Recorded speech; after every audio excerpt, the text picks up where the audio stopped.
Hello and welcome to the Covert Nerd Podcast. Thank you for listening. I really appreciate the time that you give me. Today's episode is a little different than just me talking into a mic. I had the opportunity and pleasure to sit down with Jeff, who is another local podcaster and nerdy dad as well, and talk to him. We were sitting on the porch at Lee Bachma's house, and we were outside. So just give you a heads up, you might hear some wind. I think there's a mower going off in the background. Had a lot of fun talking about our topic today, which are 80s movies. So let's dive right in and nerd it up.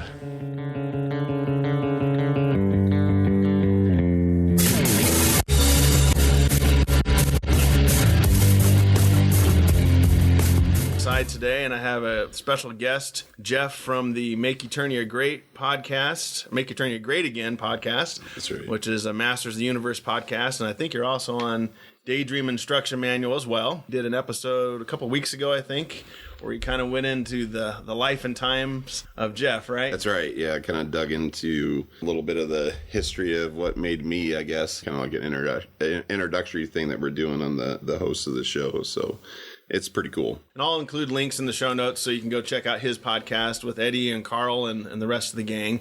But today we wanted to talk about 80s movies. So we're going to take our top 5 80s movies that we like and kind of dissect them a little bit and talk about when we first saw them and what was going on in our lives and just some interesting things about the 80s movies. So let's hop in and nerd it up about 80s movies. All right. It was kind of hard. You know, you look at all the 80s movies and man.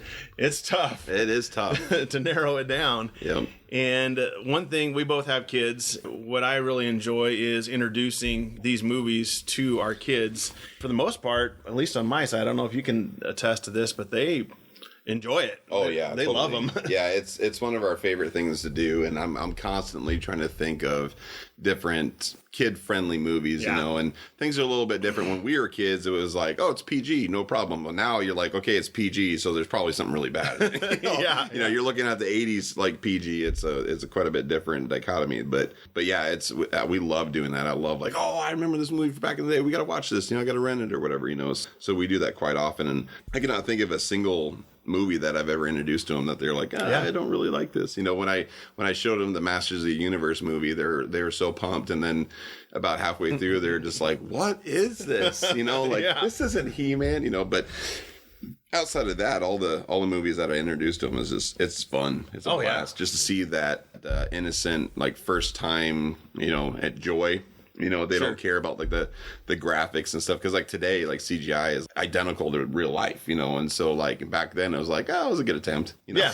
Yeah, they keep it in context. They do, and they understand it. It is a little dated, but for the most part, one tangent here, side note, I guess, my daughter loves the original Karate Kid. Oh yes, and she always makes fun of. And then she started watching more 80s movies, like, hey, Dad, does every 80s movie have a training montage? That's really like, good. Yeah, you're right. They kind of do. You know, I showed her the Rocky training montage, and there were some others, and I was like, yeah, you're right. There are. Yeah, it's kind of a thing. That's for sure. It's a thing. So that's funny. Well, let's dive right in. First one I've got, and this is in no particular order. Or at least me, I just picked 5. Sure. This doesn't mean it's the number 5, but Star Wars Empire Strikes Back. And it came out on June 20th of 1980. It was rated PG, but back then they didn't have a PG-13, so G, PG, and then rated R. And I'll get into that in one of my other picks that started the PG-13. But Empire Strikes Back, I loved it because, in my opinion, opened up a whole new world to the Star Wars universe.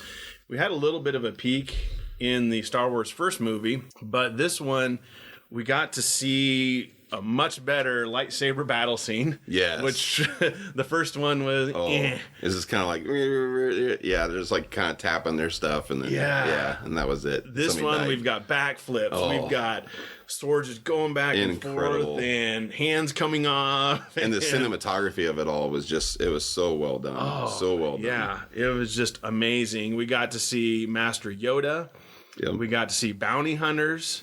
We got to see the Wampas, the snowmen, abominable snowmen guys on Hoth, and the Imperial Walkers. I mean, there's just this whole thing that opened up. And then what really was iconic for me was Vader bowing before the emperor. You're like, what in the world? Yeah, he's got a boss. He's got a boss. Okay, if this dude can force choke people through screens, he's bowing to this guy? Yeah. I was like, what is going on? Yeah. So I thought that was just amazing. And I saw it in the theaters when I was really young. So it came out in 82. I would have been, in 80. But I think... No, Return of the Jedi came out in 85. 80. I'm sorry. It came out, Empire Strikes Back came out in 80. Oh, Empire Strikes Back. Okay, yes. Gotcha. Yep. And I saw it in the theaters. But if you recall back, even 20 years ago, the run in theaters was much longer. I think I saw it maybe in early 81.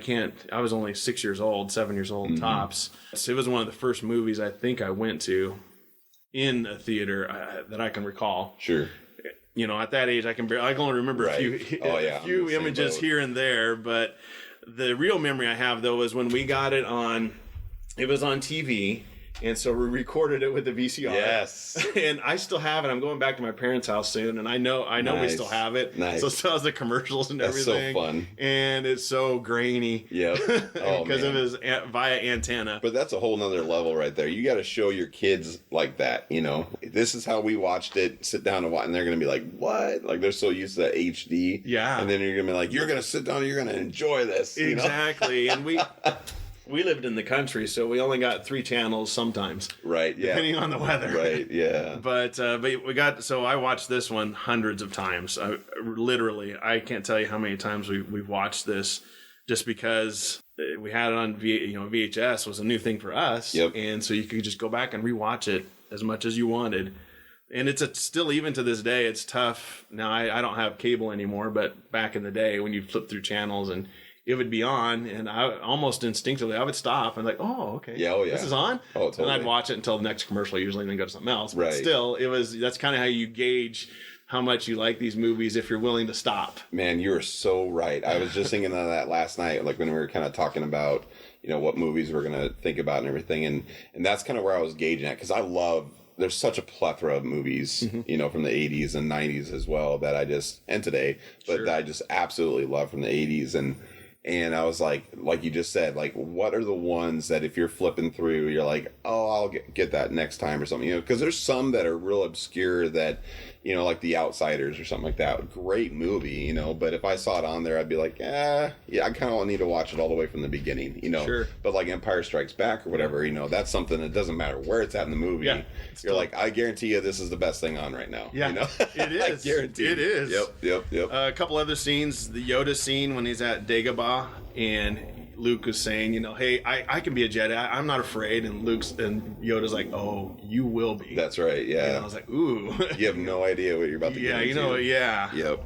There's some deleted scenes, I guess, with the Wampas attacking the Imperial base. They haven't released it yet, but I have a feeling with Disney owning the franchise now, I wonder if they're going to put out some special extended, super extended edition. Where it kind of like digitally they put it in or something like that. Yeah. That could be kind of cool, actually. Yeah, I guess there's lots because I know, like, Lucas, obviously back in, when was that, the late 90s, early 2000s or whatever, when he like redid a bunch of those movies those first 3 and like kind of put some digitally enhancements. Oh yeah, it was like late 90s, right before the episode 1. Yep. I think. Yep. Yeah. And then he put in some, I forget the names of the creatures or whatever, but he put some creatures like stormtroopers riding some creatures. Oh, the Dewbacks. Dewbacks, there you go.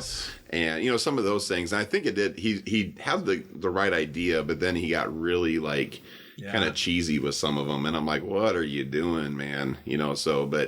But it would be cool if Disney was just like, no, we're going to go back here and do it justice. I think that'd be really neat. And I'm all for that. A lot of people are like, they're like the purists and everything. Right. Yeah. It's like, you can't touch that, and it's like, well, but if it adds to the story, why not? Sure. If you're just going in there to brighten it up, okay, cool. But if you're going there and you're adding to the story, then I say go for it. Well, and you can do with Blu-ray technology, you can have, hey, this is the original theatrical.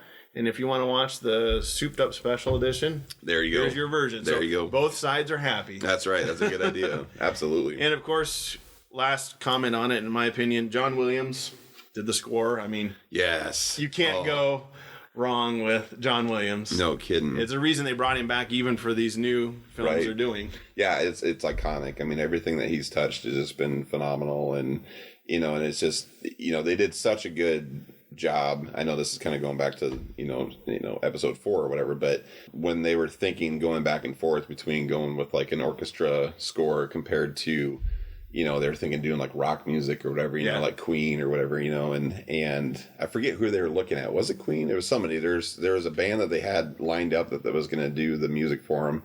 And like at the last minute, they're like, no, let's go ahead, and we're afraid this might date it, and boy, am I glad that they did it. Yeah. I am so glad, because I do like some of those, like Flash Gordon and everything. They're great movies.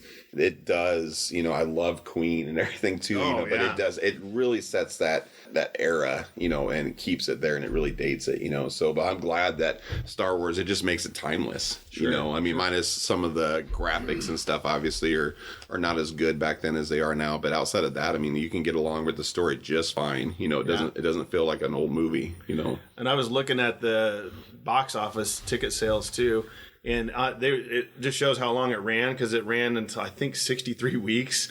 I think it did, and it was still.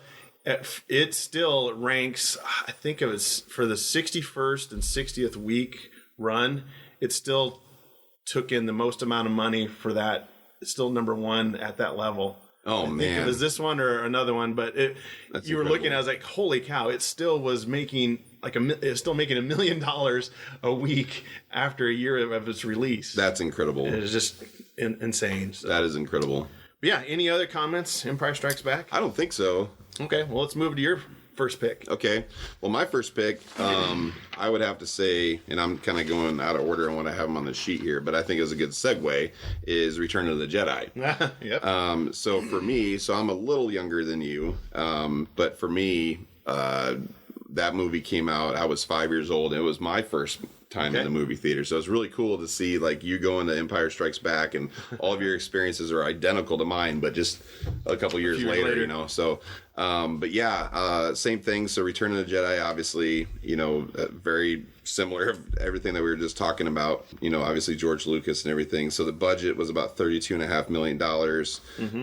Opening weekend, they pretty much made that back. Knocked it off. Yep. Yeah. And then so gross as of 1997, they had made about $310 million. So, and then as of 2015, they're over $500,000 or almost $500 million.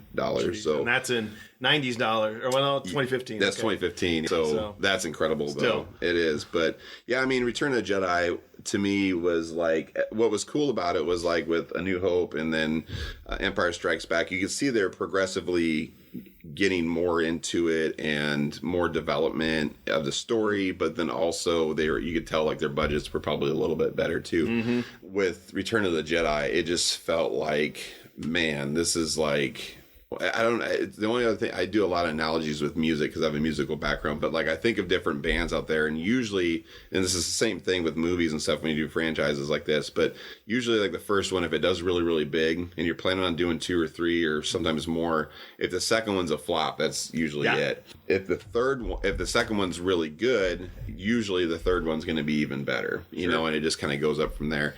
And I think that, maybe it's just my first one, but I feel like Return of the Jedi was just a little bit better than the other two. I just all the different scenes out in the sand dunes and with Boba Fett and everything, and then obviously the iconic, Jabba the Hutt scene, and just, oh my gosh, with Princess Leia and everything, and it's just, there's just so much there. It was overload. Oh yeah, the Sarlacc pit. Yes, and that whole the Rancor you have at the beginning. My opinion, I think the last part was good too, but the Tatooine and that whole first 15 minutes or whatever it is. Oh, it's so incredible. Just incredible. It is. And I just the amount that the distance between Empire Strikes Back to Return of the Jedi, you can tell there's like a gap in time there. Obviously, there are a lot of things have happened and everything. So I kind of, going back to the whole Disney thing, I do know that they're like kind of shooting in things here and there, like with Solo and everything. And then obviously, Rogue One was phenomenal, basically saying this is what happened between this and stuff. And like, I kind of hope they do that with Empire Strikes Back into, Return of the Jedi. But I don't know if they can pull it off now or whatever. But if they did, I'm sure people would kind of be in an uproar, because Solo didn't. do as hot as what they were thinking and stuff. And the purists and everything were kind of freaking out a little bit, which I thought Solo was a phenomenal movie. I thought it was really, really good. But either way, to each their own. But anyways, but Return of the Jedi, to me, I thought that was to me at that time, out of those three, that was the pinnacle one for me. So your parents took you to Return? They did, okay. Yeah. I barely remember. If I recall, we probably went. I grew up in Fremont, Nebraska, and we probably went there. But something tells me that we were up in South Dakota visiting family, and we saw it there. But so I really don't remember that. But I just remember being real little. I was 5, and I remember seeing the Ewoks and everything. Yes. I was like, "Oh my gosh, I want an Ewok!" Mom, can I have one? That's right. Oh man, it was great. And then it was like my uncle at the time. He couldn't have kids, and so he was over all the time, and so he just was like Star Wars everything for us. So he just did you got some figures? Oh yeah. Okay, you had the awesome childhood. Yes, it was really good. So we had a ton of them, and then I had a Wicket, Ewok, stuffed animal, and oh man, it was great. It was so much. I love that movie so much. But I like the scene in that with the Vader shows up at the Death Star, and yes, it's like you can dispense with the pleasantries, and that's right. Like, and the officer is sort of scared to death. That's right. Like, maybe I can find new ways to motivate you guys. Yes, and it's like, ooh, he's flexing his muscles. That's all right, classic. Yeah, and that's what I thought that not to turn this into a big huge Star Wars show or whatever, but like I loved, what was it, episode? It would have been was it 7 or 8? Either way, it was the first introduction to Kylo Ren. Oh, okay, yeah, Force Awakens. And then Force Awakens. 6 or 7. 7, there we go. And so he, that scene where Ren, leaves, she figures out how to do the Force mind tricks and everything, and so she leaves, and he comes in there.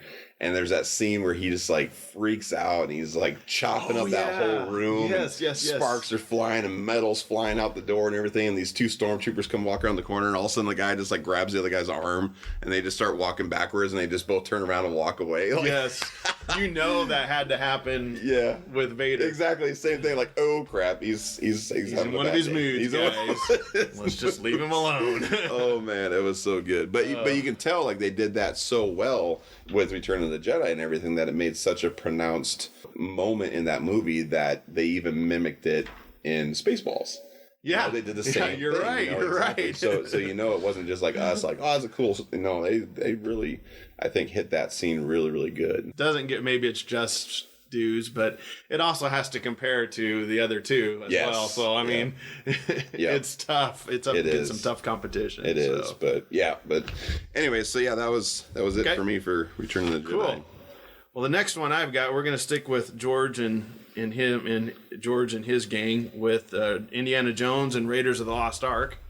This one came out June of 1981 and was rated PG. And like I said a little bit ago, Indiana Jones and the Temple of Doom, the sequel, was the one that started the PG-13 rating. That's right. And I was watching this the other day, and I was like, this is actually pretty bloody. It was, yes. I remember being freaked out as a kid. Yeah. I was like, how did this get a PG rating? Yeah. I mean, it's you've got, if you don't know, Indiana Jones is just a fancy adventure, archaeology type movie with Harrison Ford. And he's fighting Nazis because this takes place in the 30s, and he's trying to get the Ark of the Covenant from the Bible from preventing the Nazis from getting it and using it as a weapon in World War II. And several instances where he's fighting Nazis. In fact, one, he's on top of a train. He grabs one of the Nazis' guns and shoots him, and it goes through 3 guys at once. Yep. And there's another scene where a guy gets chopped up by an airplane propeller, and there's blood everywhere. That was a horrible scene for me. Yeah, and the guy gets run over with a truck. Correct. He was on the front of the truck, and then, of course, the iconic scene at the end where the guy's face melts. Yes. And I was like, wow. Yes, I know. You're like, oh. It was crazy. Again, that's just the as kids and everything, like parents were just like, yeah, well, because they're really exploring the boundaries of movies back then and everything. But I mean, if you think about that today, like I would never think about having like my 5-year-old or whatever watch a movie like that. There's no way, but then let alone put out toys, and then yeah, that's true. It's like course the kids are going to love the toys. You know, they've watched the movie, of course, you know, but... Yes. Yeah. But it has a lot of flavor, the same scene setups as George Lucas' Star Wars movies, because you have the initial scene of him in the jungle trying to get the stone idol, and then the big ball coming behind him that is parodied by... Everything. Everything. the giant ball, and you're running trying to get away from it. Yeah. Almost... Well, not almost, but a lot of things have parodied that. Yep. And then eyeing the gold idol to make sure it's the right weight. You've seen that parodied in Simpsons, and several other shows have done that. But it won, let's see, Oscar for Best Art Direction, Best Sound, Best Film Editing, Best Effects, Best Visual Effects, and just a slew of other awards. Oh, I'm sorry, I need to go back and correct. Indiana Jones and Raiders of the Lost Ark was the one that was still taking in $1 million a weekend, 60 weeks after it was released. So I apologize. I made a mistake. That's incredible. And that's $1982, $1 million. Yeah. So, and I did some math, and we were talking about this earlier, but if you take the $367 million that it took in today's dollars, it would have been almost $1 billion, $998 million that it took in during its run, which, like we were discussing, Infinity War taking in almost $1.4 billion. Yep. Now, this is not much less than that. Right. But it's just an awesome movie. In fact, okay, so I first saw it, my older brothers, 4 years older than me, had some friends over, and I think it would have been in 1985, 84, I think. Okay. Had them come over, and they watched it, and so we got to watch it with them. Mm-hmm. But the first time I actually saw parts of it, I went over to a neighbor's house. I don't know if you remember, but in the country, to get cable, you had to have these giant satellites in your backyard. That's right, you could fit a Volkswagen in it. Yeah, they're like, literally, you can go Google it. Like a bathtub with a big wire sticking out of it. Pretty much, yeah. They're about 7-8 feet across. Yeah. And you had to, if you were going to watch something on a different satellite in space, you had to turn it. And, that's incredible. And some of them had cranks and some were automatic, but this one was automatic. But his dad or somebody happened to be watching it, and I was over there and caught a couple, 5-10 minutes of it. And I was like, I've seen previews on TV for this, and this is, I can watch it. It's probably on HBO or something like that. Sure, so this would have been a year or two afterwards. But then I actually got to sit and watch the whole thing, and I think in 85, 84, when I finally got to watch the whole thing. And then we bought it, I think, later, a year or two later. But so, and this was that the first one of the series? Yes. So this is Raiders of the Lost Ark was the first one, then Temple of Doom, and then Crusade. The Last Crusade. Last Crusade. So what's incredible about that is when you're thinking about the monetary dollar amount of everything, with comparing to Infinity War is like, what, number 8 or something like that of this entire series, and it's like the pinnacle, and everybody's like, I gotta go out there and see it and stuff. And if you think about that compared to, this is the first one of this. Yeah. Like, how good of a movie with no viral nothing. Yeah, this all word of mouth. Just, Jim, I was at the movie theater last night. You got to get down there and check this out. I mean, that's what it was. That just shows how good of that movie that actually was. So Steven Spielberg and then George Lucas did some of the writing, and it cost $20 million to make. So you look at how much. Oh man.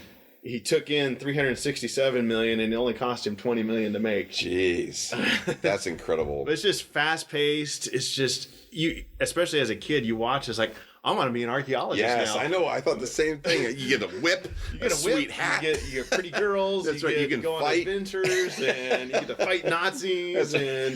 But then you find out, no, archaeology. You're actually in a pit, just digging up bones and in the heat, and there's no fighting, there's nothing. Yep, it's kind of boring. But one little thing about it is, in the scene, or in the movie, he has a scene where he's gonna fight this guy that has the sword. He does all this fancy sword work, and he just pulls out his gun and shoots him.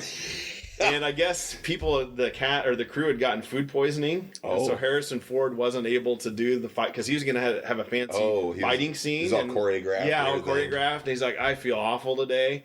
And I guess he just came up with the idea, why don't I just shoot him with my gun? That's great. And he just shot him with the gun. They're like, Spielberg's like, let's just leave that in there. That's great because it's classic. It's so good. This dude, because there's still people today that kind of do that on other movies. And, I just watched Mad Max Beyond the Thunderdome. That's not today, obviously, but just watched Beyond the Thunderdome the other night, and there's a scene, the same thing, where this guy comes out and he's flipping the sword around and his and Max just pulls out his shotgun and boom, and blows his feathers off, and they're like, okay. Oh, yeah. And they're like backing off. Yep. So that's kind of funny how that was. But this movie was just total accident. Just everybody happened to get sick, but it's a funny scene. It is. It's great. I love it. Oh, man, that's so good. It has a little bit of comedy in there, and just well done. Yeah. It's a good story, fast pace. So what did you think, if you don't mind me asking, what did you think? I'm sure you saw that, what was it, 2012 they came out? I haven't seen it. Oh, really? No, okay. The Skull, Kingdom of the Skull. Kingdom of the Skull, yeah. Yeah, I heard so much bad press about it. I just really? I'm like, never mind. I watched it, and me and my kids and I watched it, and we enjoyed it quite a bit. Okay. Yeah, I would definitely suggest go watch it. Maybe I'll have to check it out. If you go into it, I'm gonna watch a movie. You'll enjoy it. Okay. I went into it not thinking, okay, I need to watch all these back to back or anything like that. It was just I'm going to go in here and watch a movie, and it was fantastic. Okay. I loved it. So definitely do it. It won't ruin anything of the previews. There's probably other people freaking out like, no, it was horrible. You don't know what the hell you're talking about. Yeah. I was like, oh well. No, but it was good though. I just love the movie because I watched it tons of times too. Yeah. Again, he hates snakes. That's always a good running bit through the movie. That he hates snakes, and he has to go into a pit full of snakes. Full of snakes, that's right. Yep. And he's all beat up. He's on a sub, and he's all just trying to take his shirt off, and his girlfriend pulls down the mirror and just smacks him in the face, and he's like, it's not the years, it's the miles. That's right. Yep. He's just all beat up. Yeah, so well written. Yeah. Harrison Ford. Can't go wrong. Yep, no kidding. So, cool. Well, what's your next one? So my next one, I think I would say would be Tron. Okay. Tron, to me, again, July of 1982, PG movie came out. It was, as far as I know, it was like the first real introduction of computer nerdiness into a movie, but taking it not in a campy way, but actually putting it out there is like, this is actually pretty fantastic stuff. So again, came out in 1982, had a budget of about $17 million, which when you think about everything that's in that movie, that's pretty incredible. Yeah. Because back then doing the CGI and stuff that they did was not cheap. So that was probably a lot of their budget right there. So opening weekend, it did just under about $5 million, which obviously wasn't very good, and then it ended up grossing about $33 million. So it doubled. So it wasn't that big. But from what I remember, though, the DVD sales and stuff when it came back out, it just blew up again. So I'm sure they made a ton off of that. Yeah. But then like merchandise and everything, they did pretty good too. It's kind of funny that we're talking about this. What was it? Day before yesterday, I think 2 or 3 days ago, I got in the mail. I don't know if you remember these, but they had Tron figures. Oh, they did? Yes. Okay. And they didn't make a lot Tron toys back in the day. They made the light cycle, and then they also made 4 little figures, and the figures were just incredible. And basically they were like a translucent blue and a translucent red. And so you had, and a purple, I should say. And they had Flynn, and then they had Tron, and then they had, I can't remember his name, but the last bad guy, the boss or whatever. Yeah. And then they had one of just like kind of like their stormtrooper guys, like the red guys or whatever, walking around with the stick. So they had these 4 figures, they're translucent, and then they had lines painted on them. And then the lines, from what I recall, I haven't checked yet myself, but I'm pretty sure, but the lines on them, on the figures, would glow in the dark.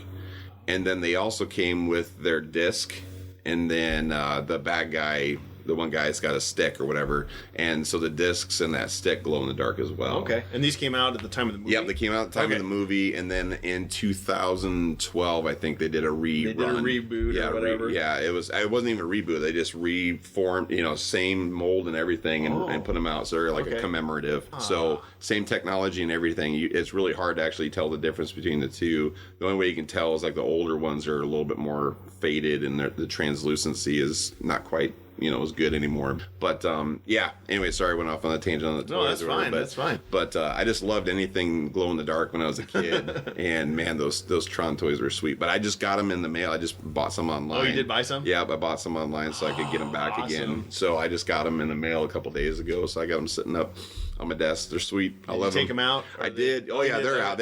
I bought them loose. I'm not a mint on card kind of a guy. I like to play with my figures and stuff like that. So, well, that movie, I really liked it because it did explore that fantasy that we all have of being in a video game, especially at that time when arcades were just taking off. Jeez, no kidding. That's the thing. Like they really captured that too very well. Because the thing is like they're like, how do we get it from an arcade to inside of a video game or whatever? And they did such a good job of like basically like, okay, these guys are, super smart, almost like hacker type guys or whatever. One guy is a hacker, so we had to let him go, but he built the system. I mean, it was such a good job. I mean, if you think about that today, it's really easy to come up with something like that, but like back then in like 82, that just... Nobody knew that. I mean, they're using words that nobody had ever heard of. Like, what's a hacker? What's a user? What's a program? And stuff like that. And so it was just, and still, I love how there's the little thing that floats. I think it's called bit. Yeah. And so he would flight, and so he would just say yes or no. And that's all he could say because he's binary. He's binary. Yep, exactly. And it's just, but again, back then, we know what that is now. We know what it is now, but like back then, it was like everybody's like, okay, cool. Like they had no idea. It was so smart. But I think that's why maybe part of the reason it was a little underrated for its time. Yes. Because it was ahead of its time. It was way ahead of its time. I would completely agree with you. Yeah. The bike scene on that. Oh man, they're doing the right light cycles and stuff. Oh yeah. Oh man, incredible. Yeah, it's just, and that was the thing, like, I don't really recall, and granted, I was only, like 4 years old at the time when it came out, but I saw it when I was probably like 5 or 6. Obviously, same scenario, we didn't go and see it in the theater, so we waited until it came on HBO or something like that, and watched it on VHS or something like that, but I just remember thinking, like, are we in this? Yeah. Like, it's like, I'd never seen graphics like that before, and it was like, I don't understand how they're doing this, I don't either. Yeah, I'm sure maybe there's a behind the scenes video showing how they... Yeah, they did. Made all the, okay. Yep. And there's some pretty cool documentary stuff out there about it. But yeah, it was obviously all green screen type stuff or whatever. And again, that was just doing that whole world in green screen. That's just unheard of. Sure. You watch like newer movies like Avatar and stuff like that, where it was all done by Autodesk and everything. And it was all shot in a 3D atmosphere. Basically, that was built before the movie was built. And so they're in it while they're filming. I mean, that's a completely different, way of going about it now. But now we're just like, okay, cool. But back then it was like, this is what? This is... Did God make this? It was unheard of. Well, just exploring that, I was thinking... with movies that, the new one's coming out, the new Wreck-It Ralph movie is coming out, and it's exploring that, what if video games were real, but Tron was kind of the first one to really even delve into that. Yep. Wreck-It Ralph's kind of taking the comedic approach, but it's still the whole fun, what's going on, is there something going on back here? Right. Yeah, I loved that movie so much. I loved how everything was just state of the art.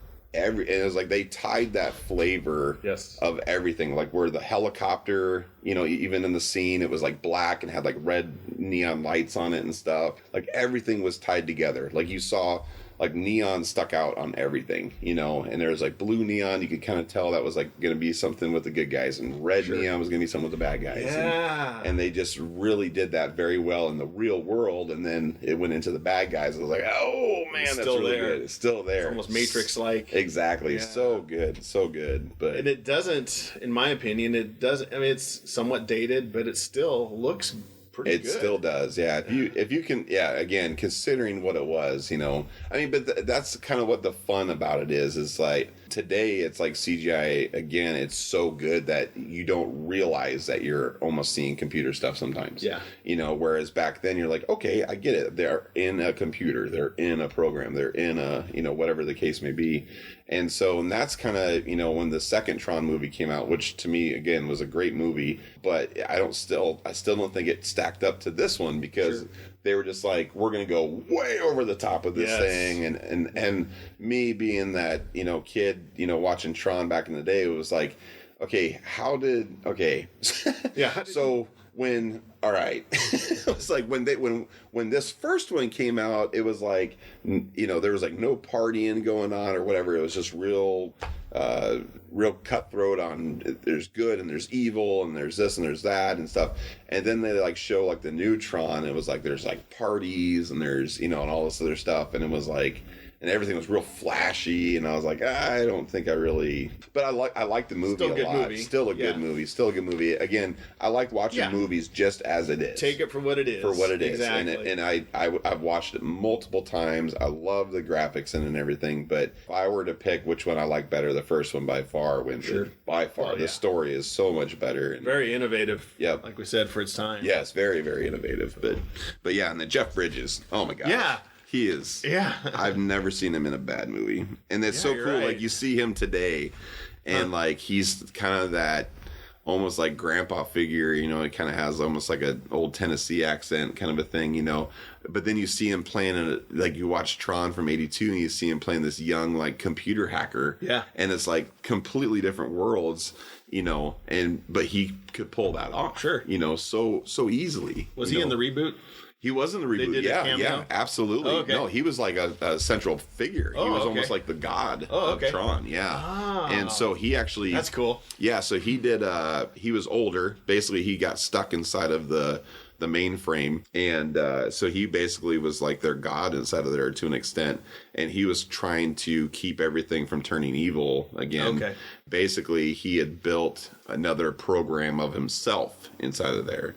And so... And I forget the name or whatever, but he had this program built of himself, and he had named it something. But anyway, so Tron was in there too, and the program, and basically Jeff Bridges' program tried to overtake everything, and he turned evil and stuff. And so then Tron ends up trying to stop him, and they're basically trying to kill Jeff Bridges in the movie and everything, because he holds all the power and everything. And it was a great movie, really well done. And again, Jeff Bridges but the difference was that he was a nerdy, pushing against the envelope kind of a younger guy in 1982, and here we are in 2000s, and he's like this iconic godlike feature. And so he pulled them both off. You know, sure. It's hard to gauge that gap in between and say, how did he get from here to here? But I get it, you know, so it is what it is. But either way, just the whole Tron universe to me is just phenomenal. Amazing. I really wish they would just keep going with it, you know.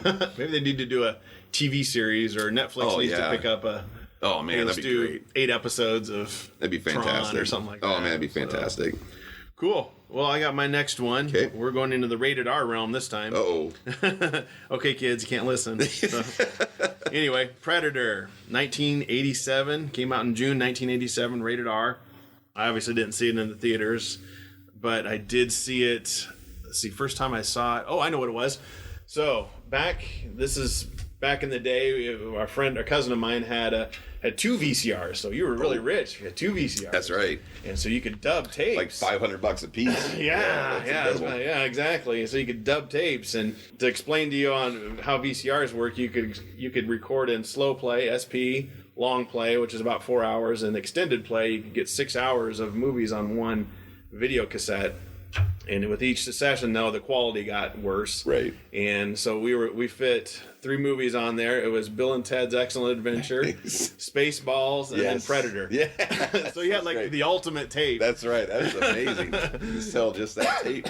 So, that's funny. Anyway, so I saw that, and I can't believe my mom let us watch this, but I think we always tried to make sure when we were watching it, she wasn't around. Right. Because she didn't mind Bill and Ted's and Spaceballs, but Predator, probably not so much. Oh, it was intense. It was pretty intense movie. Yep. So to kind of briefly explain it, it's an alien shows up to Earth, and he's the hunter. So kind of the hunters become the hunted type of scenario, and they only show up to Earth when it's really hot, and he only kills you if you are armed. So if you're unarmed, he's not going to do anything to you. But if you're armed with a gun or weapon, you're a threat, and then you become a sport. It's a sport.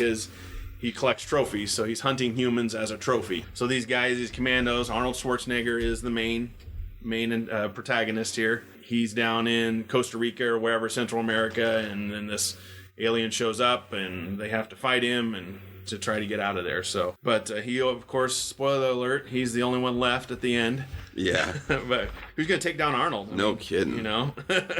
But this one opened up at grossed 98 million total It only cost about $15 million to make. Man, no kidding. And that's $1987 again. So that's took incredible. a ton of money in. And the director, found this out, is John McTiernan.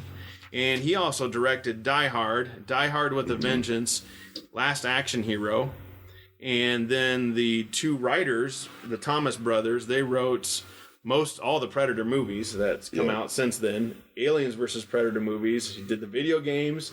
So these guys have really loved the Predator theme that they have. I just thought it was I'd never seen a rated R movie before until this one. So I'm like, holy cow. Yeah. You can drop the F-bomb. That's right. They went to a whole other level. Cut people's heads off and rip people's spines out. And you're like, holy cow. Yeah. This is a whole new world. You know, I was like, where's my mom? I'm in trouble. Where's my mom? Yeah, my first movie like that was Aliens. Okay, yeah. And that was like where Ripley like fights the mother, the queen or whatever at the end when she's in the big robot and everything. Yes. And I'll never forget the sound of those guns, just like, oh my gosh. Oh yeah, those cannons. They're machine guns that they had. It was like motion sensor. Exactly. Yeah. Oh my gosh, it was so cool. And that James Cameron and then Predator did this too. Yep. They kind of play off of that. The nervousness, in Aliens, they have the little sonar, and it's making that sound as they get closer. It gets faster and faster and louder, and that just plays a mental game in your mind. Oh, they're getting closer. That's right, getting closer. In the Predator movies, they do kind of the same thing where they're flashing to the heat sensor that he can see. Yep. Then also his little laser guidance system. It's moving, and when it gets on you, something's coming. That's right. Because as soon as he locks onto you, you're done. Yep. And so I think they do a good job on playing onto that intensity of the mind of anticipation. Right. It's not always the act that they're doing. It's the anticipation that they do a good job in building up to. It's incredible that their budget was that small. Because it's such a great... And it's Arnold Schwarzenegger, and at that time, right. he was a big actor, yes, so making $15 million, probably a million of that was his. At least, yeah. And you had Carl Weathers from the Rocky movies. You had Jesse Ventura. Yep. And iconic part. Have you seen the Predator movie? Oh, yes. Okay. Yeah. Iconic movie when they go to do the arm wrestle. The bro arm wrestle, The muscles those guys have. I was like, geez, these are two. I mean, Arnold's a big guy, but Carl's he's no slouch either. Yep. So, and the iconic quotes, stick around, that he does. And that wasn't actually in the script. Oh, really? That was just ad-libbed by Arnold. Huh. And, of course, get to the chopper. Oh, get to the chopper. Yeah. Yep. If it bleeds, we can kill it. That's right. Yep. I mean, there's just so many good quotes from that movie. I mean, it's just a typical action movie, but it's just, I thought it was just so cool good. concept. This invisible predator, you have the where he's just kind of glossy, kind of see-through. And that was just a cool concept I'd never seen before. I think the cool concept for me about it is that, even with like Alien and Aliens and things of those nature, they were total sci-fi movies. Yes. This was like that bridge between sci-fi and action. Yeah. I mean, granted, there's tons of action in the Aliens movies and a bunch of those type movies and whatnot, but when you have Arnold Schwarzenegger, who's definitely not a sci-fi kind of a guy. Not really, no. And he's in these type of movies and stuff like that. It was a really, really cool way of basically saying like, hey, we can blend these two together and open up a whole other aspect of what we can do with movies. And I thought it was phenomenal. The technology in the movie and everything was so phenomenal. That classic scene where he figures out that it's like heat sensory and everything. And he's laying there and he covers himself with the mud and everything. Yeah. Oh my gosh. I remember like being a kid, it's like, don't move, Yeah. Just stay there. Yeah. See, that was an intense moment too. You're like, he's right there. Yeah. He reaches for his gun. He does have his gun. He's like, oh crap. And you just see him just breathing, and like you can kind of see it on the screen that you can kind of see emotion of something going on and everything. And he's just like, please don't kill me, But man, such an intense scene right there. And even at the end, it's kind of funny. They had the Predators kind of sag his head, like, oh crap. That's right. Yep. Got away. Yep. Yeah. I mean, that was a good reminder on that scene. So good. And you know who did the Predator voice for the Predator? Hold on. I do know it was Peter Cullen. Peter Cullen, that's right. Optimus Prime, that's right. The voice, yes. Yeah. And then I was doing some research. The Predator's blood is a goopy substance it's a color of Mountain Dew, but it's made with an Edia like this. It's made from glow sticks Yes. So you can rave in KY jelly. Well, just like every rave. Yeah, there you go. Oh boy, it is rated R now. That's right. Oh man, that's funny. Yeah, glow sticks and KY. Glow sticks and KY. And That's it had hilarious. this movie had the second biggest opening weekend of 1987. Beverly Hills Cop 2 was number 1. Okay. So I mean, it still opened up. Man. Considering who it's going, but you have Arnold Schwarzenegger. Yeah, it's our own. Yeah. But yeah, just the whole concept of the hunter being the hunted, and the guy that one of the characters on there, I think his last name is Black. He actually wrote the Predator movie that's out now. Oh, okay. And so he's trying to bridge the gap. Bring them together. See. That's cool. But yeah, I like the idea. Even later on, this kind of gets away from it. When the comic books, Dark Horse did comics with Aliens versus Predator. Yeah. Did that whole combination. Yes. Which was a cool idea. Oh, such a cool Because idea. Predator 2, that's where that came from. He had one of the skulls. That's right. From the Xenomorphs in his trophy case. And they're like, ooh, yeah. Yep. we can combine those That's two. right. So all of this came from that.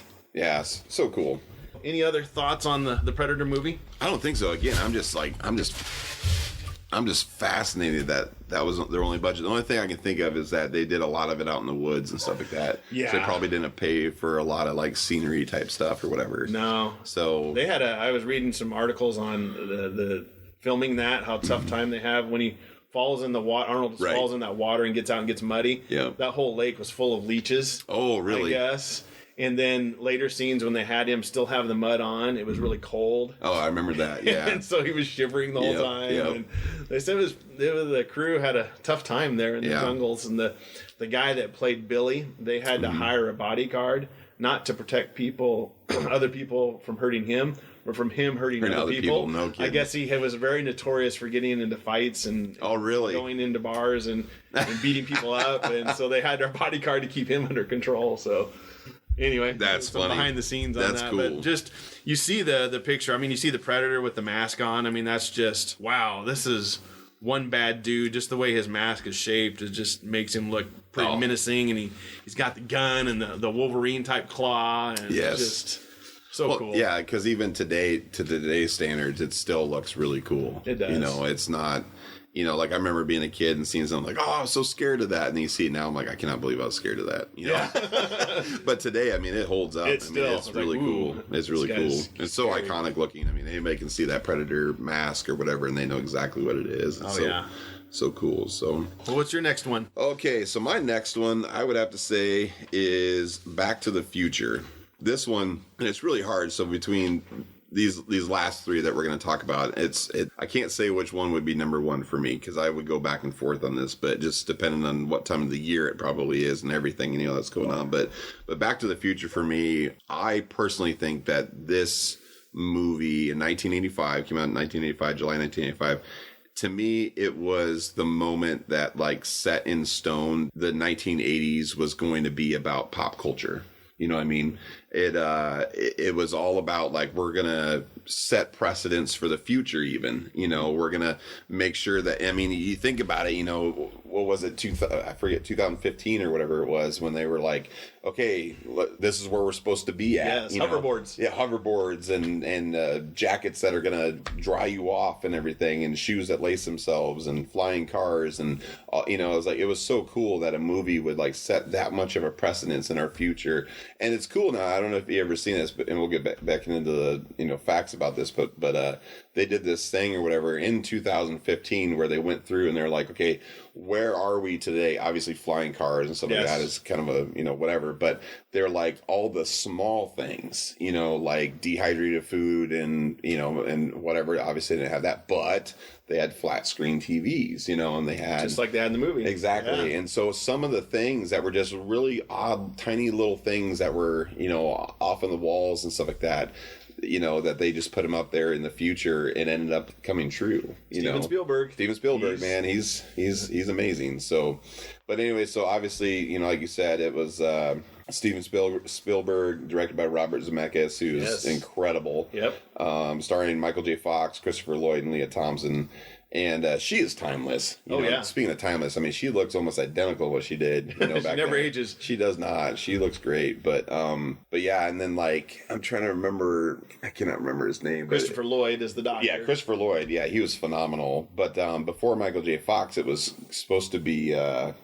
Gosh, I'm going to screw this up. I was going to say what his name was, but it was a redheaded guy. He was in a bunch of movies back then. He was in.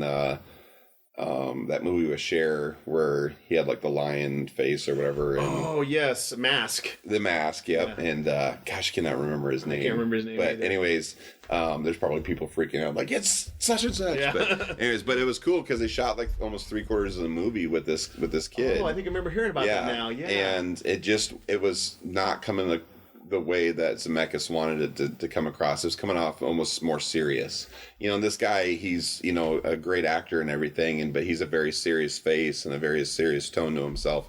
And they really wanted Michael J. Fox, but he was doing the TV show. Yes. He was doing oh my gosh, my brain is like going crazy here, but I want to say Different Strokes. That's not it. Gosh darn it. Anyways, but so he was doing his TV show at the time, and so he was like Family Ties. Family Ties. Thank you. Goodness gracious. But so he's doing Family Ties, which was a huge hit at the time, and so they're like, well, I can't really pull away from that. So they started shooting with this other guy, and he got about 3/4 of the way through, and they're just like, this is not turning out the way that we thought. And then they're like, so they reached back out to Michael J. Fox, and they're like, you know, when do you think you can come out there? And he's like, I'm going to be there in 2 weeks. And it's like, okay. So then they pulled together like Christopher Lloyd and the guy who played Biff and all this other stuff. And they're like, we're going to have a meeting. And they're like, oh no, we're not even done filming the movie. And they thought they were all getting fired and everything. They're going to stop production. And they're like, no, do you think you have it in you to redo this entire movie? And they're like, what? Like, we still get paid, right? And they're like, yeah. I'm like, okay, yeah, no problem. So what's kind of cool about it is if you watch certain scenes of the movie, especially the scene where Biff is in the diner, he's kind of fighting with Michael J. Fox's character at that scene, and they're about ready to get into a fist fight or whatever. You can see there's one clip of the movie that they use from the very first shot with the other guy, and then there's another clip instantly of Biff again, and you can see there's a difference in their face. Like, he actually kind of had bags under his eyes, and it was because he was so tired from like shooting 10 months straight or something like that, and just having all these crazy hours and everything. And so I saw it back to back, and I'm like, oh, you can tell, yeah, he does look a lot different, you know. Well, yeah, so, especially with high def now. Exactly, you can see that. Definitely see it. So, but anyway, so yeah, just kind of a cool little background about Back to the Future. But that had a estimated budget of $19 million. Opening weekend was about $11.5 million, so they did pretty good, but ended up grossing about $210 million through the U.S. and about $381 million worldwide. So they obviously made their money, and then there's a reason they did 3. Exactly. They killed it. It was really good, but again, you know, graphics wise and everything, it was really, really done well. So, gosh, there's so many iconic scenes in that movie. Who doesn't want a time machine? Oh, exactly. And like the DeLorean, like they're kind of a crappy car, but like they just like blew up, you know, like, oh man, and they like handmade all these cars, and then like people were buying them, and they're like, they're falling apart, you know, and but such an iconic car and iconic scene, and they just did Ready Player One, and they used that. Yeah, where he's driving around in the DeLorean. And anytime anyone mentions 88 miles per hour, you instantly think, oh, okay. Flex capacitor.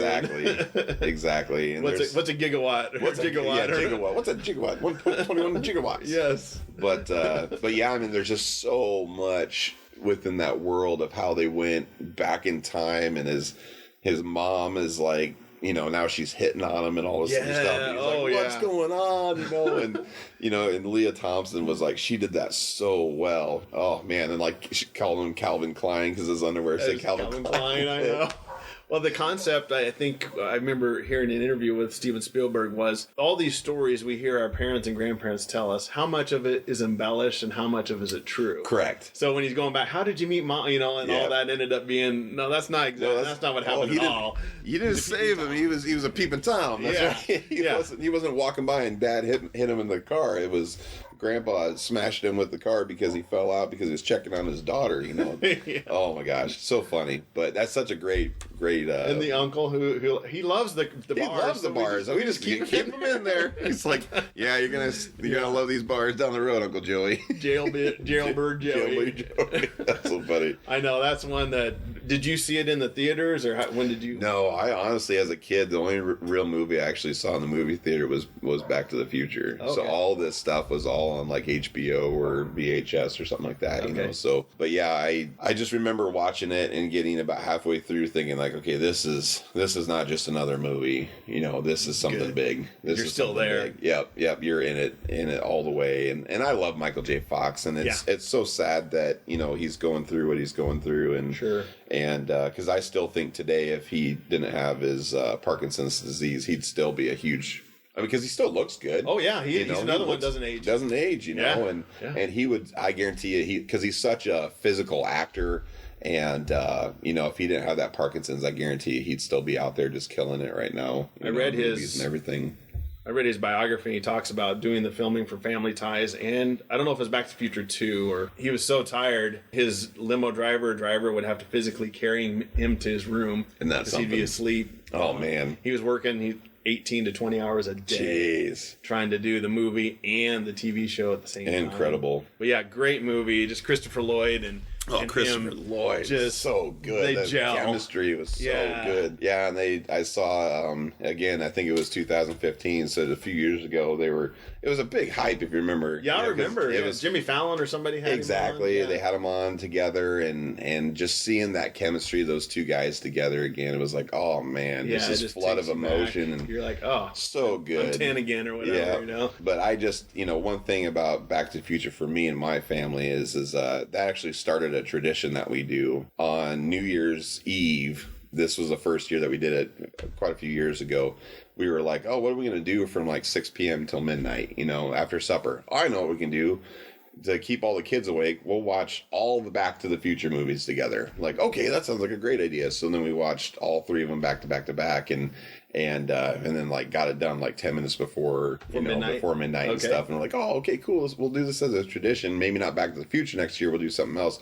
So then it starts. So we went from Back to the Future. Then the second year is we did all the Star Wars, which was 6 movies at the time. Oh, wow. So we started at like noon and went all the way through. And it was like 9 o'clock p.m. And we're like, what are we doing? You know? Yeah.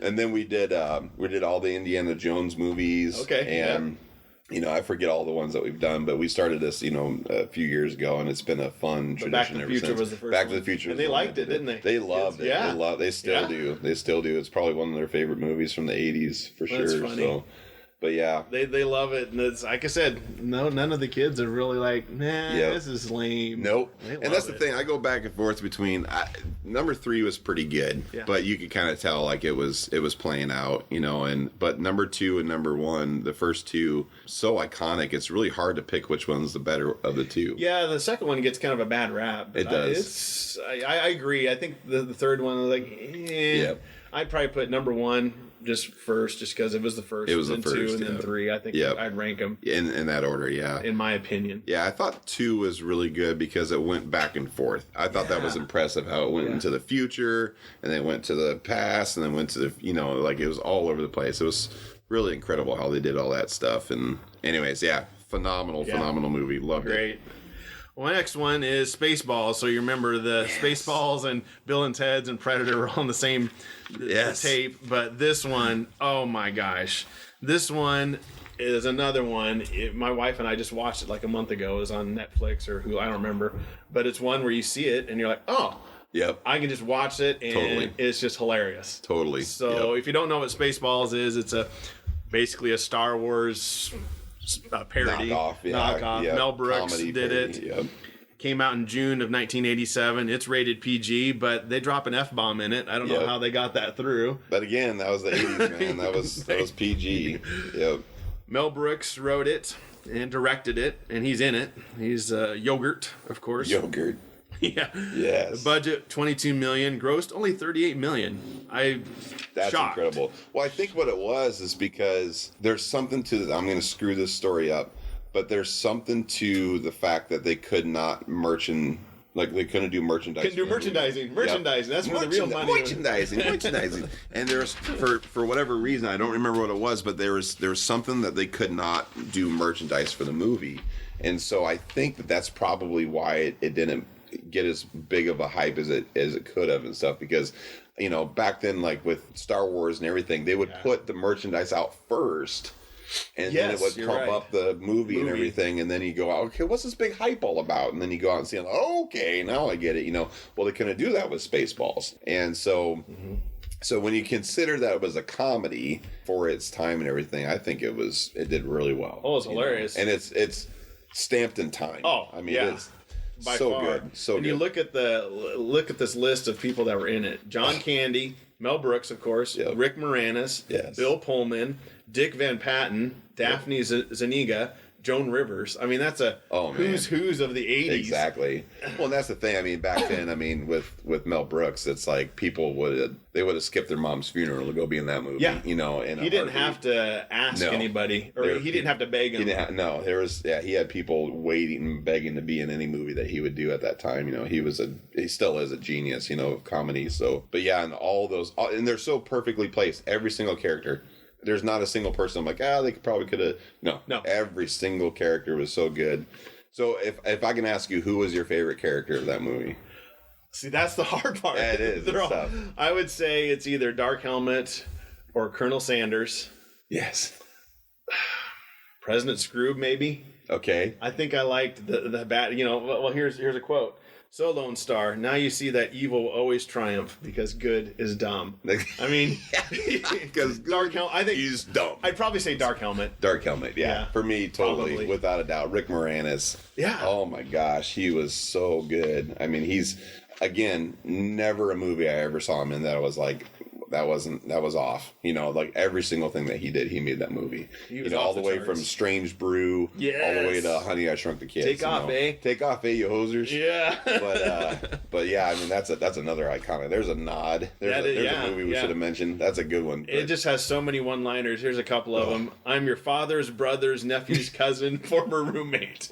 Again, a Dark Helmet quote. Yes, and he says it in that voice. I'm your father's number. Yeah. Yes, I found out that was actually Rick Moranis' idea. Oh, was to change the voices from when the helmet's up to down. Good. He came up with that idea. That's good. Yeah, and then of course everything that happens now is happening now. That's right. Oh, so classic.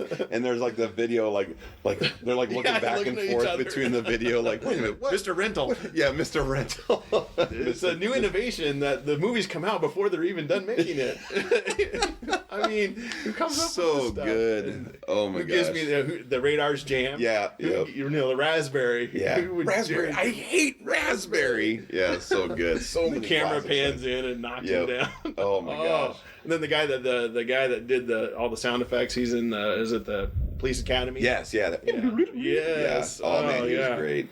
And then there's if you remember, or I don't know if you saw this, but when they leave and they stop at the place to get food or whatever. In one of those scenes, the Millennium Falcon is sitting on the parking area there. You're kidding me. I didn't know that. I guess it is. I looked it up and it's like, it is. It makes a cameo appearance and it's at the Space Diner. George Lucas saw the script and read the script and liked it so much, he decided to have ILM help him make the movie and said, yeah, you can put the Falcon in there. That's incredible. I didn't know that. I've seen that probably 50 times. Me too. I have to go back and watch that.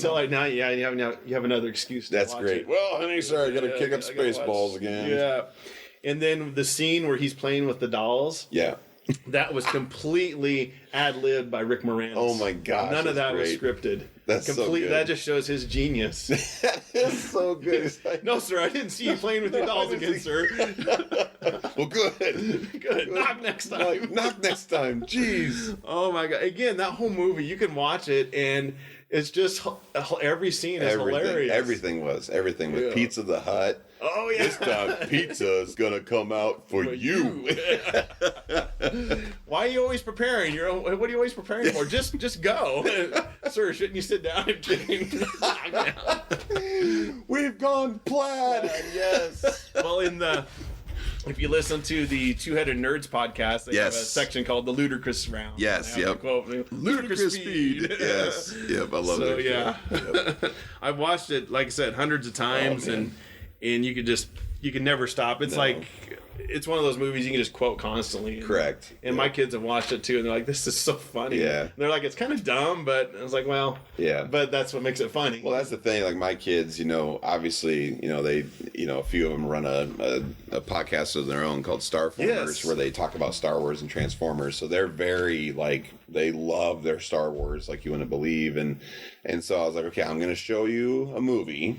It was done in the 80s, and it's a parody of Star Wars. I'm like, well, what does that mean? I'm like, well, it's very much like Star Wars, but it's a comedy. And they're like, huh? I'm like, it's not making fun of it. It's like taking stuff with it and then making it funny. And they're like, okay. So, we watched that together. It took them a little bit for them to get into it, and I think I was probably the same way, with the whole barf scene and like barf, barf, and I was like, what are they doing, but yeah, after about 20 minutes they were completely enthralled in the movie. They loved it. There's a couple scenes we had to kind of fast forward, like where he's in the bed with the Doublemint twins, like that, which but you wouldn't get that, the Doublemint twins, unless you lived in the 80s. In the 80s, exactly. And he says, just shut up and chew your gum. Yep, exactly. Just shut up and chew your gum. Yeah, I love it. And that just went over everybody's head now. Yeah. But I do remember there's a scene, my favorite scene of the movie, and I won't repeat the words or whatever, because it is a scene where he swears or whatever, but when they're out there combing the desert, that is my favorite. And I'm like, we really try to make sure our kids don't ever see anything with swearing and all that stuff. Us too. And I told my wife, I'm like, they're going to have to see this. They heard the word before, it's not the worst thing in the world. I was like, but I want them to see this scene just because it's so funny. She's like, okay, that's fine. And so sure enough, they're watching like, did you find anything? Nothing yet, sir. How about you? Nope, we haven't seen anything, sir. How about you guys? It shows the two black guys with a little pick up there. Man, we ain't found. Well, then the funniest part about that scene is when he's talking to Colonel Sanders, he uses the megaphone, but when he talks to the guy way out in the desert, he just uses his regular voice. I said, but yeah, that is so using good. The pick. It's like, oh my gosh. Oh, so good. So good. Such a classic. Man, we could do a whole episode just on I could just do Spaceballs one. That's great. Well, what's your next one?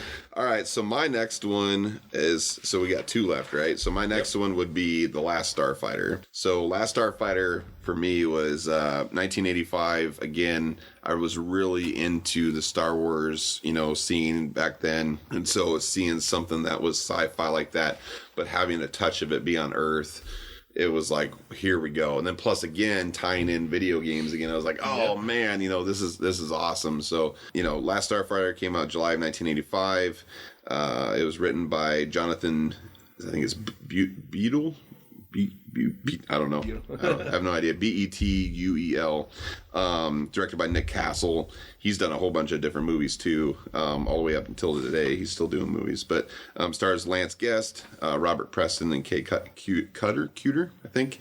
But anyway, so they only had a $15 million budget. Opening weekend was about $6 million, and then it grossed about 28. So they doubled their money again. Exactly. Yeah. And so, but again, crazily, they only had a $15 million budget. With how much technology was in that movie, it's pretty fascinating. Yeah. And that was like to me, from what I recall, outside of Tron, this one was like, Tron was like, you're in something.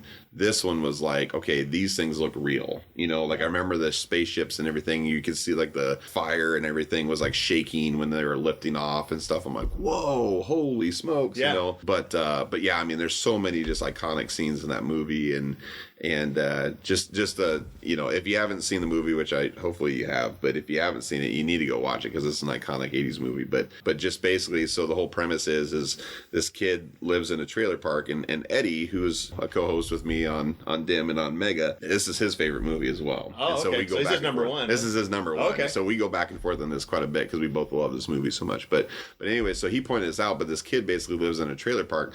I always thought he lived in a trailer park, like a normal trailer park, but what it is, it's actually a trailer park for like snowbirds. And so it's older people from Nebraska go to Arizona kind of a thing during the wintertime. Yep, exactly. So, and I never picked up on that, and he pointed it out to me. I was like, oh, that's really cool. So, but anyways, they have a video game, The Last Starfighter or whatever, or I think that's what it's called, or The Starfighter or something, or Last Starfighter, I forget. But anyway, so it sits out there on their deck, of the little market at the shop there at the trailer court, and he just plays it all the time, and he gets really, really good at it. And then he has no idea that basically this is a beacon, test zone of sorts that Planet basically put out all over the universe to basically test for starfighters. And so whoever does really, really good, then they come and they recruit them. And so lo and behold, was it Zurg?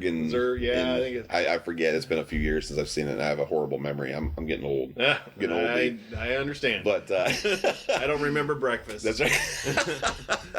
But anyway, so like the whole armada and everything, it basically killed off all the starfighters and stuff, and so it was basically just down to this kid. And so what I thought was cool, what such a cool concept is they basically like plopped down like an android of the main character, covered in skin. Obviously, he didn't look like C-3PO or anything like that, but he was like just supposed to be Alex, take his place, yep. Kind of a thing. And he was real distant with what he was saying and stuff, and such a really cool. And then for that actor, to be able to play two different roles and make them both believable of what was going on.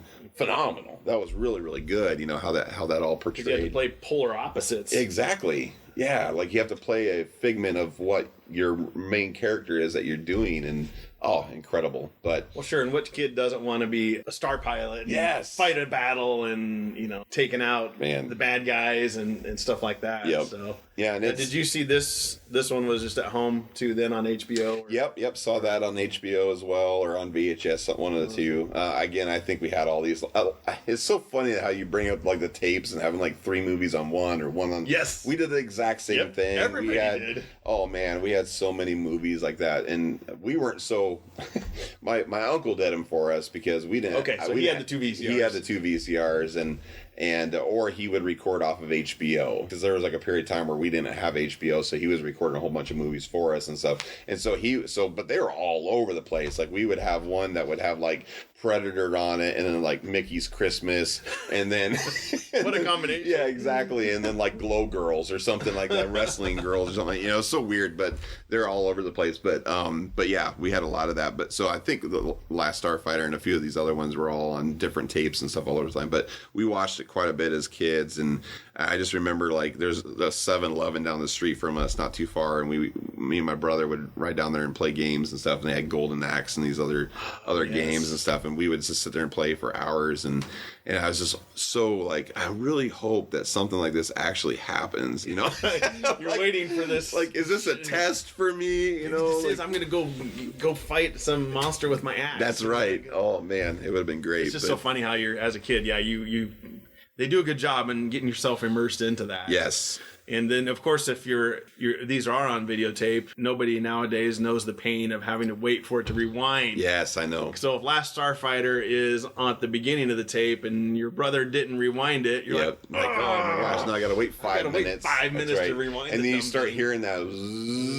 It starts getting faster, and you're like, yes, it's almost done. Chunk, you're like, yes, it's done. You will never know the pain of That's right. To rewind. It's funny. I blew my kids' minds though a couple years ago when we were over at our parents' house, and they still have a bunch of VCR tapes sitting there. My parents do too. Exactly. And they're like, what is that? I'm like, oh, that's a VHS tape. And they're like, what is that? And I'm like, oh, I'm going to blow your mind here, okay? That technology right there, that it's been holding that movie in place for 30 years. It's been on pause. And they're like, what? Yeah.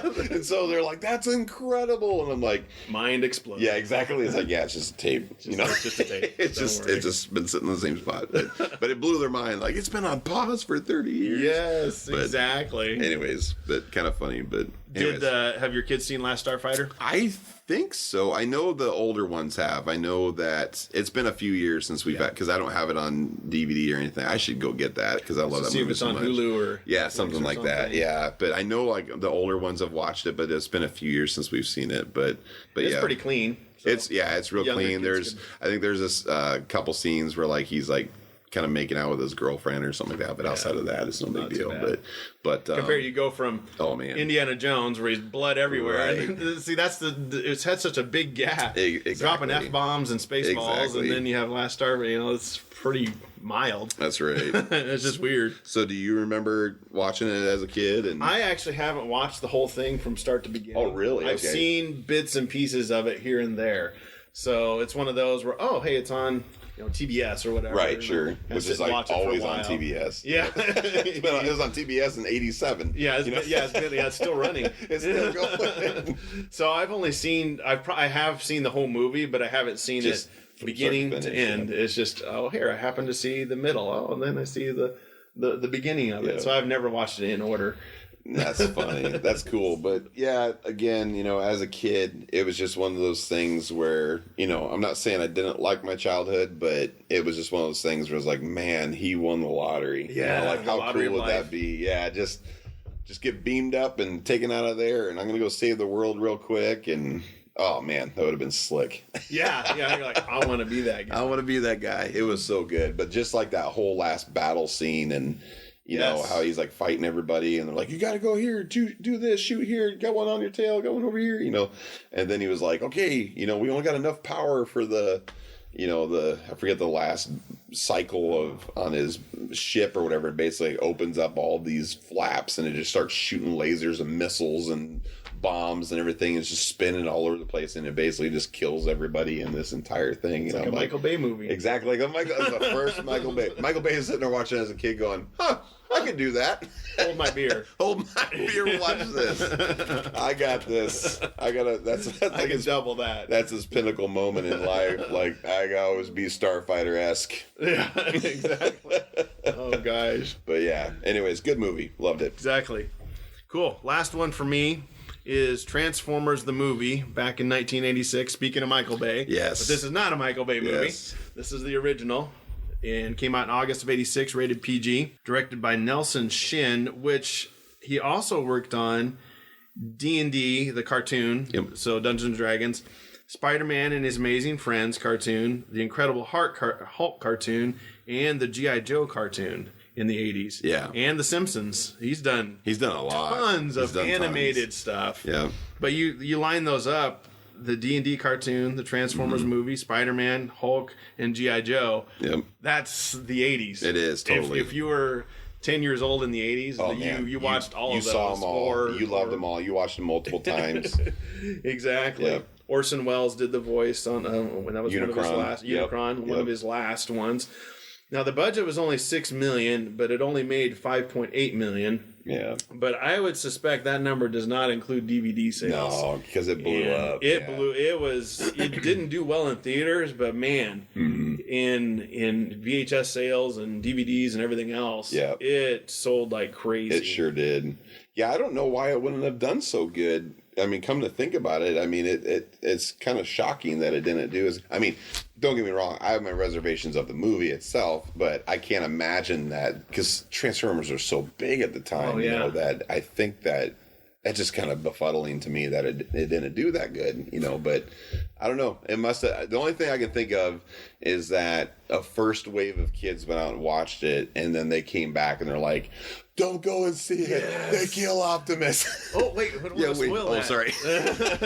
Yeah, they killed Optimus. Yes. Huge. Well, even at the beginning, the early scenes, it shows Ironhide, Ratchet, and a few others just get blown away right away. Yeah, it's like, he's my second favorite guy. Boom, dead. What? He gets shot and his smoke comes out of his mouth. Yeah, and that was the thing with, Transformers, the cartoon and the show, is like, everybody was a horrible shot. Nobody ever got hit. Yeah, I know. If they got hit, it'd be in the arm. Stormtroopers target training camp, evidently. Exactly. Like, nobody ever gets hit. They just shoot rocks and walls all the time.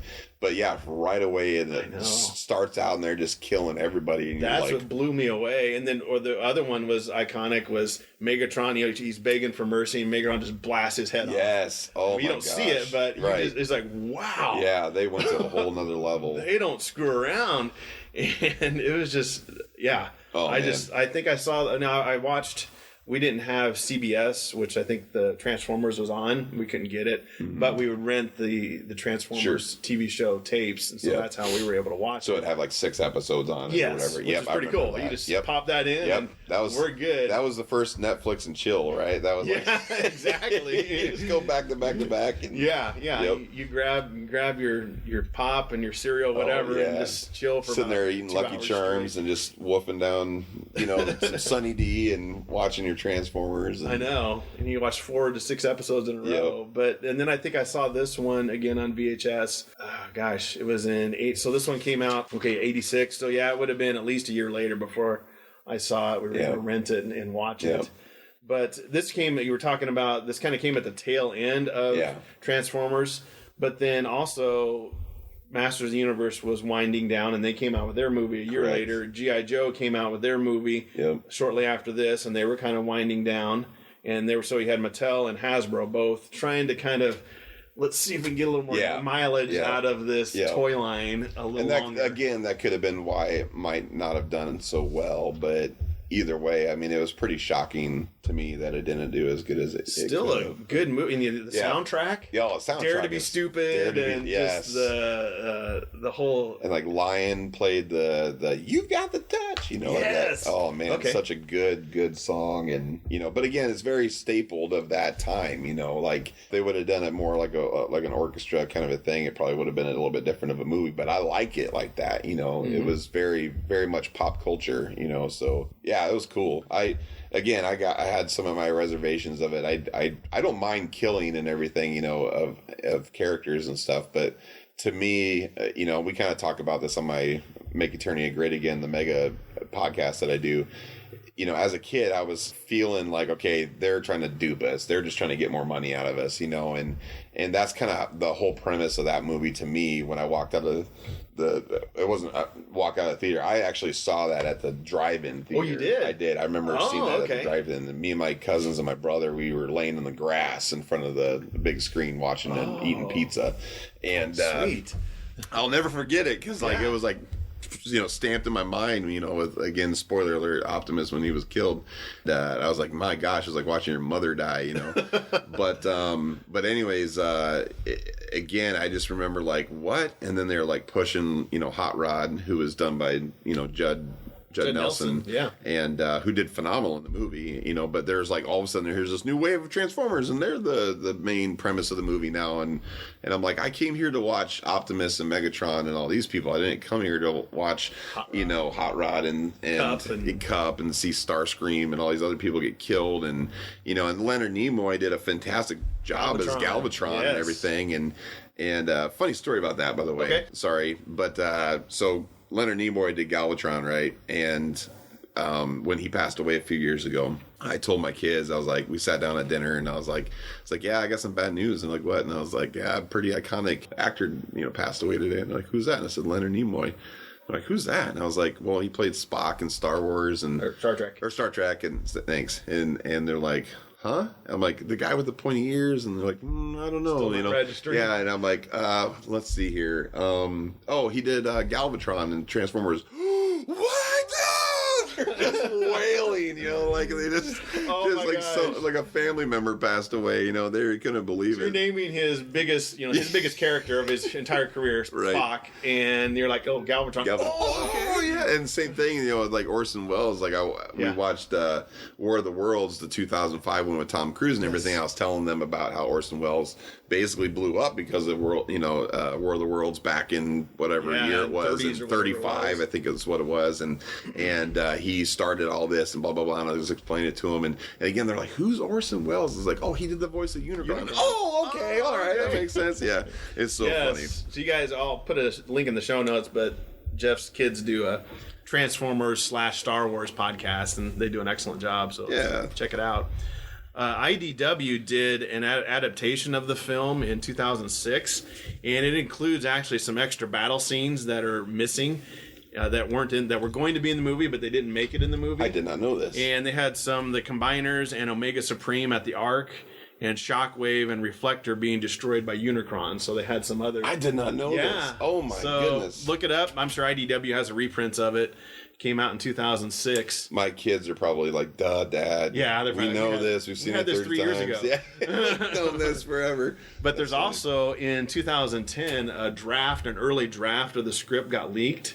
And I'll include a link in the show notes to it, but it has way different, I guess, I didn't read all of it, but they had some different changes on how they were going to kill off even more characters. Oh my goodness. And I don't know whoever said, no, we can't pump the brakes. do all. Kids are going to be jumping off the roof. Yeah, they were killing off more characters, and they looked a lot different and more violent. I guess it was going to be even more violent than it already was. But I'll include a link in the show notes to it. You can check it out. Speaking of Unicron, that roar that he does in there when he gets the Matrix or he can't find the Matrix, that's actually from the Incredible Hulk cartoon show, which since Shin directed it, he just took that over and we'll just put that in there. Oh, nice. So that's actually cool. the Incredible Hulk. Oh, and cool. I think there was, of course, the tagline "Till all are one." Yeah, maybe that's the Starformers needs to have that as their. That's not a bad idea. I forget what their tagline is, but they're only a few episodes. Yeah, in, there you go. They're doing something where it's like a twist of both of them together. But yeah, that's cool. That's good info. Yeah, I didn't know that. So stuff. Real good movie. Again, one of those that when you're flipping through channels, like, ooh, cool. Yeah, it is. It's just so many good scenes. If you're a Transformers fan, this is one of the best. Even though Optimus dies. Yeah, but still that fight scene of Megatron and Optimus in there is just incredible. I could watch that. You're like, Hot Rod? What are you doing? Yeah, what are you doing, you moron? You killed Optimus. Why am I supposed to like you at the end? Right. Oh, man. Yeah, but just how they're like they're all cracked and everything. Like their metal's cracked and their glass is chipped, and they really went after it in the drawing of that movie there. It was just phenomenal because again, it was just something we hadn't seen yet. You know, it's just like, well, he poured over some oil on somebody today, and all right, they're gonna get some energon cubes, and on to the next episode. Yeah, they bring Ultra Magnus back, but they can't bring Yeah, that didn't make any sense. And then another scene, just finally you can just see or hear the glee in Starscream's voice. He's finally, I get to take out Megatron, and I can be the leader. Yes. He's finally gets to do it, and then, of course, he dies. And it's such a good scene, too, because for me, Starscream has always been my favorite character. I love Starscream, and I just love that dude's voice and everything. Yes. He actually, I don't know if you knew this, he did the voice of Cobra Commander in G.I. Joe. Okay, I can tell. And, but yeah, I hated it. I hated the scene because they killed him. I think I was... Probably at that point I was desensitized after the Optimus thing. But I was like, oh, of course they're gonna kill my favorite guy. Why not? Who cares? Hey mom, why don't you come in here? They're gonna shoot you. They're killing everything I love. But I love that scene how he's standing there and he's got this big purple cape and the crown on and everything, and then here comes Galvatron and everything, and he's like, who disrupts my coronation? And he's like, it's me, Galvatron, and he shoots him and he's dead, and he turns the ashes in the crown, and they're like, who do you say he was again? It's like Galvatron, all hail Galvatron, but oh man. Yeah, because anybody else want to take his place? Yes, exactly. Nope. All right. Okay, but yeah, I just thought that when he kicks him, Megatron, when he's down, he's like, finally, I finally can be the leader. This is it. Yes, finally, this is my moment. Yeah. So. Oh man, good. All right. Well, what's your last pick? All right, my last pick. I think everybody has seen this movie. Is the Goonies. The Goonies movie to me is, again, it's just iconic. Came out June 1985, directed by Richard Donner. Obviously written by Steven Spielberg, and then that was the storyline. And then Chris Columbus did the screenplay, he did a whole bunch of things. Oh, okay. Chris Columbus did. He's done a whole bunch of screenplays, but obviously stars were Sean Astin, Josh Brolin, Jeff Cohen. You got what's his name? Can't remember his name. Corey Feldman. Corey Feldman, yes. Okay. Yeah. There were so many actors in that movie that they were kind of unknown. Corey Feldman was known, but there's so many of them that were nominated for Best Young Actor, and a bunch of them won. Sean Astin won, but the budget was $19 million. Opening weekend they did about $9 million, and grossed about $61 million. So it did pretty good. But again, for me, that movie was so iconic because as a kid, I was 7 years old at that time. And that was like everything that I wanted. Like everything was like, I had friends and everything, and we had a pretty good group of friends and everything, but like I really wanted that core group of friends where they had like a name to their group.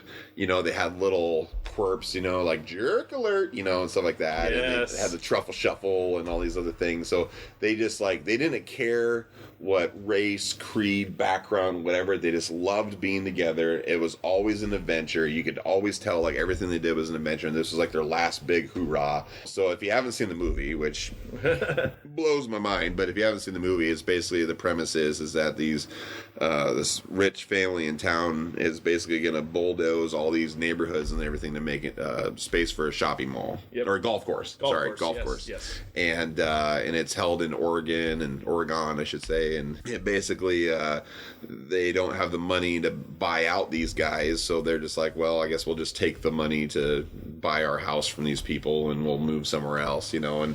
And so they end up finding a treasure map in their dad's attic or whatever, who he was like an archaeologist / museum person or whatever, and so they trace the map down to somewhere just outside of town, and they get inside of all sorts of shenanigans by going through the treasure map and everything, and they end up, you know, long story short, end up saving the day by finding this old pirate ship, you know, from One-Eyed Willie. Yep. And they save the day, but they're chased by the FutureThes, and in that, like I said, there's so many shenanigans and so many like just fun scenes, and like Sloth, you know, who's he was done by, I can't remember his name, but he was done by a football player. He just actually passed away not too long ago. But yeah, he was a football player, pretty well-known guy. I think if you see him, you go, oh, that was him? But he had a beard and brown hair, and I think he played for the Raiders. But anyways, so he played Sloth, and then there's obviously Chunk and Mouth and all these guys that just, you know, phenomenal characters. Every single one of them was so good, so well done. But just all the different shenanigans, all the different booty traps. Yeah.